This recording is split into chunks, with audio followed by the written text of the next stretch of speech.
Olá, tudo bem com você? A partir de agora você começa a acompanhar mais uma videoaula do componente curricular Sociologia. Eu sou o professor Ney Araújo e para todos os alunos surdos este é o meu sinal. Esta videoaula, ela tem como finalidade contribuir com o seu aprendizado justamente você que está se preparando para o Exame Nacional do Ensino Médio. Nós temos aqui uma temática, conforme vocês podem visualizar na projeção, Estado e Cidadania. É a nossa segunda videoaula em que nós estamos tratando a respeito desta temática, que é uma das mais recorrentes no Enem. Eu vou tecer algumas considerações iniciais a todos vocês e depois nós vamos trabalhar a resolução de duas questões. Estamos tratando a respeito do Estado, mas o que vem a ser o Estado? O que é esse Estado? Então eu mostro agora para vocês um esquema em que nós temos algumas informações e um conceito a respeito dessa instituição social, porque eu posso adiantar a todos vocês que o Estado é uma instituição social. Mas qual o papel dessa instituição social? Em tela, vamos visualizar. Agora eu vou sumir um pouco e a imagem vai aparecer para vocês. Vamos, pessoal. Vamos lá. Então, conforme vocês podem visualizar, temos aí o conceito de Estado. Logo abaixo da projeção, vocês podem observar a fonte retirada do livro Elementos de Teoria Geral do Estado, 28ª edição. Então, nós temos aqui, nós temos um esquema em que vocês estão visualizando 3 quadradinhos, cada um numa cor e cada um enfatizando uma palavra. No verde, nós temos norma, que acaba representando a questão da ordem jurídica. No amarelo, valor. Qual o valor do Estado? Está associado ao bem comum. E no azul nós temos o fato, que quer dizer o quê? A questão da soberania. Bem acima disso nós temos Estado, é a ordem jurídica soberana que tem por finalidade o bem comum de um povo situado em um determinado território. Então prestem bem atenção que as palavras, elas estão envolvidas. A soberania, nós precisamos ter uma demarcação. Quando nós falamos em sociedade, nós também estamos falando justamente dos países. E você pode prestar atenção, principalmente quando você leva em consideração os conhecimentos que você já obteve nas suas aulas de geografia. Todos os países existentes no mundo, eles estão o quê? Eles estão demarcados, todos possuem o seu território claramente definido. E nesse território você tem um povo, e esse povo, ele é conduzido baseado em normas, em leis. Então, por exemplo, nós estamos no Brasil. Toda a legislação brasileira, ela somente tem aplicabilidade dentro do nosso país. A legislação brasileira, ela não tem utilidade em uma outra nação. E é claro que a legislação, ela tem que ser compatível com a realidade do povo. E uma outra informação importante que vocês puderam ler na definição. O Estado, ele tem uma finalidade. E qual é essa finalidade? O bem comum. E o que é esse bem comum? Simplesmente corresponde à criação de todas as condições que sejam favoráveis à população. Então, isso implica dizer, em termos práticos, em que no Brasil nós temos as nossas políticas públicas. Nós temos a política pública da habitação, da saúde, da educação, da segurança pública, dentre outras que eu poderia mencionar aqui a todos vocês. Então, o bem comum acaba correspondendo à oferta dessas políticas públicas em condição potencial, ou, em outras palavras, de forma satisfatória, a fim de atender às demandas da população. Compreenderam? Agora nós vamos relacionar porque também existe uma contrapartida que depende da população. Não basta somente você cobrar do Estado. A população, ela também tem a sua contribuição para que esse bem-estar social, para que esse bem comum, ele também possa se concretizar. Daí a ideia da cidadania. Quem é o cidadão? O cidadão é aquele que participa ativamente do contexto social. Precisamos, de maneira urgente, superar a concepção limitada de que o cidadão somente é aquele que vota, por exemplo. O cidadão, ele toma conta das questões da cidade. E a ideia da cidadania é uma ideia bastante antiga. A época das cidades-estado, na Grécia, enfim, é aquele que se envolve, é aquele que observa o social, é aquele que observa a dimensão coletiva das coisas. Não é aquele que se restringe somente aos seus interesses particulares. Então, o cidadão, ele também tem que contribuir. Neste momento, por exemplo, eu posso não ter nenhuma demanda, nenhuma necessidade no que diz respeito à minha condição de saúde. Mas isso não quer dizer que eu não vou contribuir no sentido de reivindicar melhores condições de saúde nas unidades que prestam esse tipo de serviço no nosso país, né? Então, o cidadão, ele tem que se envolver nessas questões de organização. Nesse sentido, vamos avançar. Vamos para algumas questões do Enem. Visualizem agora a primeira. A primeira questão, ela esteve no Enem do ano de 2023, lá no caderno de Ciências Humanas. Vamos para o enunciado da questão. Acompanhem com bastante atenção a leitura. O Estado surge pelo fato de ser o homem um animal naturalmente social, político. O Estado provê, inicialmente, a satisfação daquelas necessidades materiais, negativas e positivas, defesa e segurança, conservação e engrandecimento, de outro modo irrealizáveis. Mas o seu fim essencial é espiritual, isto é, deve promover a virtude e, consequentemente, a felicidade dos súditos mediante a ciência. Conforme eu fiz a leitura, vocês podem perceber que trata-se de uma citação retirada da obra A Política do Aristóteles. E nesta obra existe essa máxima de que o homem é, por natureza, um animal político, ou seja, a natureza humana é para a vida em sociedade. Então, prestem bem atenção, o conceito de política ilustrado por Aristóteles, não esse conceito limitado que nós vivenciamos na atualidade e que, para uma boa cidadania brasileira, precisa ser um entendimento a ser superado, desmistificado. Se você perguntar para as pessoas, quem é político? A pessoa logo vai associar que o político é o governador, é o vereador, é o prefeito, dentre outros cargos eletivos que eu poderia aqui mencionar.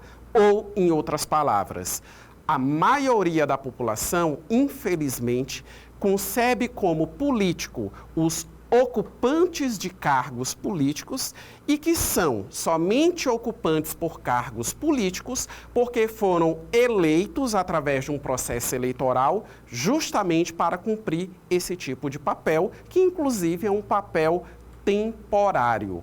O cidadão comum, ele não se visualiza como político.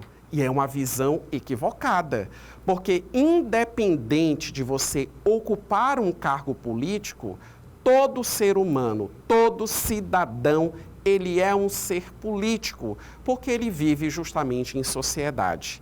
Além disso, precisamos levar em consideração o seguinte: Aristóteles, quando ele ponderou a natureza política, a natureza da vida social em relação ao homem, enquanto ser social, ele também levou em conta que somente a vida social pode suprir a nossa necessidade. Ou seja, não há o indivíduo autossuficiente, sozinho, excluído de toda e qualquer convivência de outros seres sociais que possua a capacidade de suprir de maneira absolutamente individualizada todas as suas carências e todas as suas necessidades. Vamos retomar para a questão, vamos agora observar qual o comando, o que é que essa questão ela quer de nós e quais as possibilidades de respostas, né? Então, nós temos aqui, no nosso comando, segundo o autor, é função do Estado garantir, letra A, justiça divina, pregando a salvação eterna dos fiéis. B, soberania, respeitando a autonomia dos três poderes.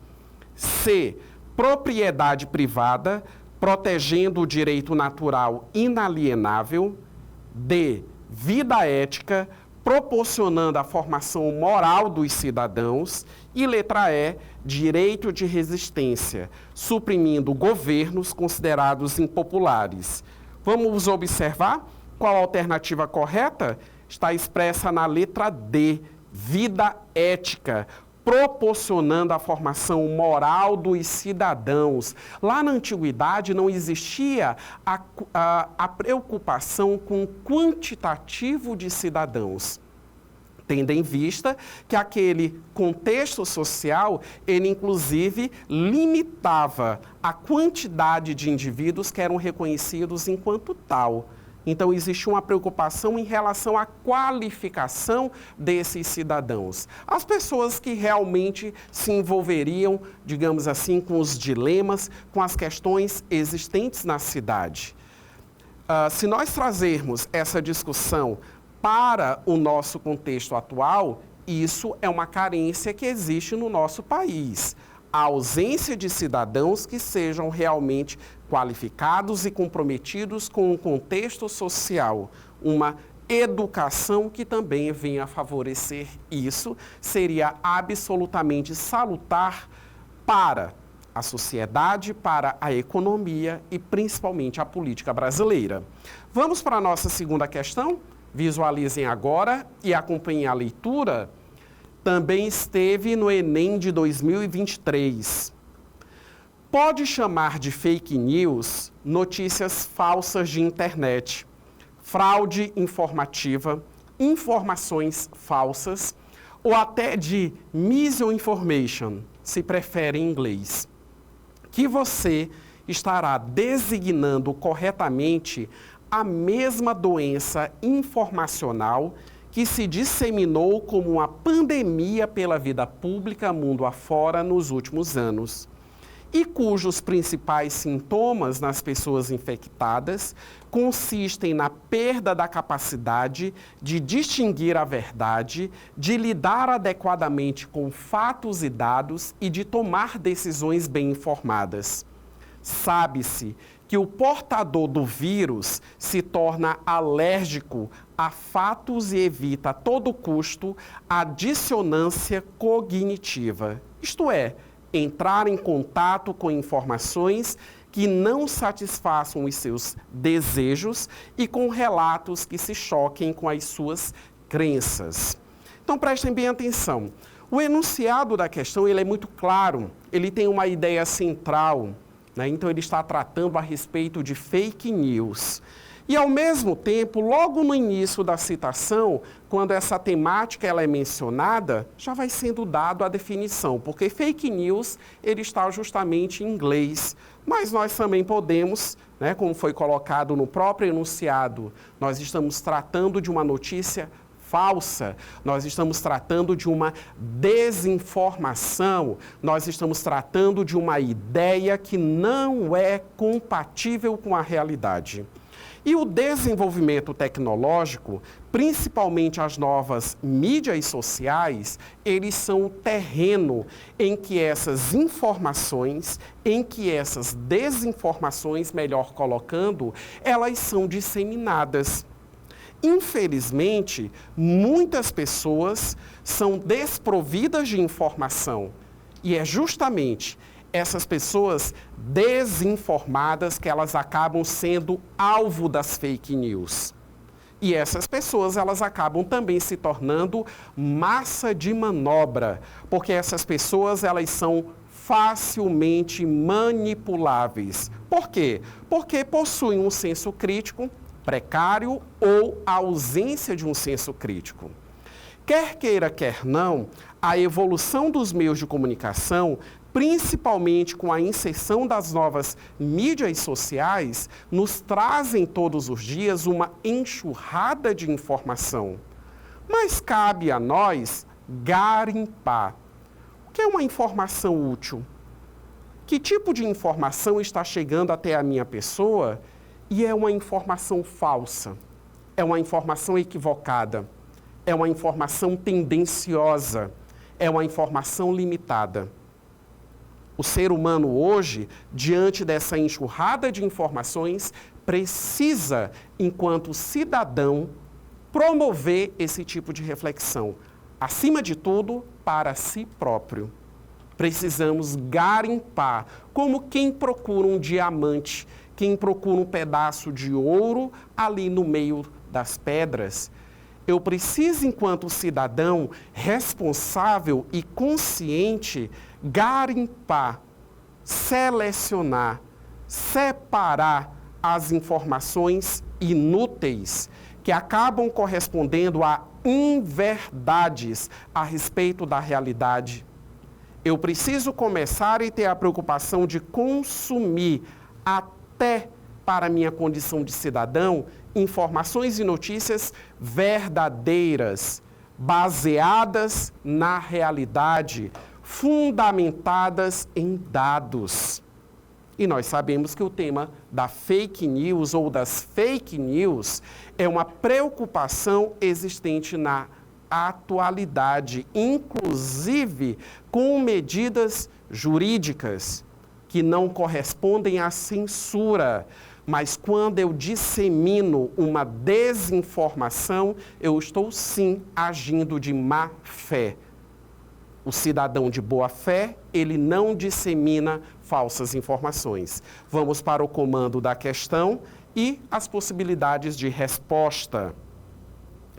Qual é a consequência do fenômeno apresentado no texto para a vida democrática? Letra A, prática de censura. B, distorção da realidade. C, manifestação de cidadania. D, regulamentação das condutas. Letra E, fortalecimento das instituições. Vamos observar a resposta correta na letra B, distorção da realidade. Esse é o papel de uma fake news. Distorcer a realidade. Agora, prestem bem atenção. A pergunta foi, o que é que isso causa em relação à sociedade democrática? E aí, vamos aqui, ainda no finalzinho dessa questão, tecer um comentário absolutamente necessário. A legislação brasileira, ela garante a todos nós a liberdade de expressão. Mas lá no início desta videoaula, eu fiz uma consideração a todos vocês em relação às leis, às normas existentes. Você ter liberdade para você se expressar através da escrita, através da oratória, é também, aliás, levar em consideração justamente as normativas existentes. Eu preciso ter isso em mente. Ou seja, tudo aquilo que eu expresso, eu preciso ter responsabilidade em relação ao que é expressado. Então, quando determinadas ideias, elas são combatidas, quando essas inverdades, quando essas distorções da realidade, elas são combatidas, não é uma prática de censura, não é uma prática de impedir você, de você se expressar aquilo que você pensa. Ilegal, a ilegalidade é quando você distorce a realidade. Quando você diz que a pedra, comparando aqui, fazendo um exemplo bem grosseiro, é quando você diz que a pedra não é pedra, mas que ela é leite, por exemplo. Então, isso acaba sendo um absurdo. Você distorce uma realidade que está posta. Então, isso é ilegal. Isso não é liberdade de expressão. Isso é a má-fé. né, que acaba justamente prejudicando a sociedade, gerando uma massa de manobra que, infelizmente, né, acabam correspondendo a pessoas que não têm um senso crítico a respeito da realidade. Eu espero que você tenha gostado desta videoaula, eu encerro ela por aqui e te espero na próxima videoaula de Sociologia do nosso Pré-ENEM Legal. Até lá!